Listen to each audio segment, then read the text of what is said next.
God isn't someone that is difficult to seek out, but that he is actually someone that's easy to seek out because that is his desire. I am hidden in his glory, in his presence. It is only that when I allow him to reveal himself to me, I can discover more of who I am created to be. That starts with learning how to rest in his presence. It is not an inactive thing, but and going into the flow, the stream of God's presence.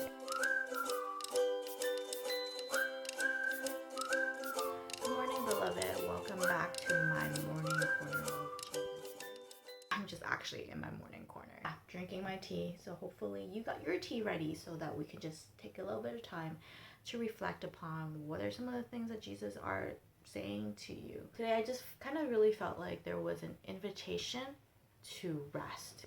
Let me just read to you a devo I just got this morning. I'm on the mailing list of Brian and Candace Cymone, the translators for the Passion Translation. A translation which is kind of similar to Eugene Peterson's Message translation, where it's not supposed to be word for word. It kind of gives you the gist of it, but the Passion Translation is iterated from the point of view that our Father, Heavenly Father, is a really loving Father, and every word is portraying his passion for us. Anyway, so I'm on this mailing list, and today he sent me this word. I hear the Lord saying this over you today. Focus on what I'm doing and set your affections on me. Stop being more in awe of what the enemy does than you are of my limitless possibilities. Let your mind be renewed and brought into heavenly perspective. Your life, your true life, is now hidden in my realm of glory. This is where your focus must be. Set your eyes and your affections on heavenly things and watch the healing of your heart be complete. My children, come into my courts and see what I have provided for my household. I have a heavenly eye salve that will cause your eyes to open to the brightness of my glory. I have pure robes to place upon your inadequacy and weakness. Seek my face, forsake your habits of passivity, and stir your heart to come into my heavenly chamber. Praise me, and I will open doors into greater glory. I am the God who makes you new, strong, and courageous. It is in me that you live, move, and exist fully. Let this knowledge bring you into the fulfilling life I have designed you to have.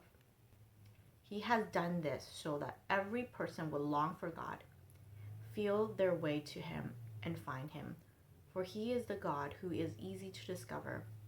It is through him that we live and function and have our identity. Just as your own poets have said, our lineage comes from him. This devotion just really drew me to want to rest in my Father more. I am hidden in his glory, in his presence. It is only that when I allow him to reveal himself to me that I can discover more of who I am created to be. And it's just this really tender picture of the sun shining on like the sunflower so that it can just be more of who it's created to be. And that starts with learning how to rest in his presence. And resting in his presence is, to me, resting in God's presence is not an inactive thing, but it's the active seeking and going into the flow, the stream of God's presence, and being able to not mimic, but flow with it. It's kind of like the salmon flowing upstream with the river currents. The Bible passage reminded me that God isn't someone that is difficult to seek out, but that he is actually someone that's easy to seek out because that is his desire for us, for me, that I don't have to do all these things. It's not about the doing that gets me to him, but it's just the willingness, the openness of my heart to seek him out, to be with him, and that's basically all it takes. It's so simple, and it's just kind of put me in awe again about how I've overcomplicated everything in my life, as I always do.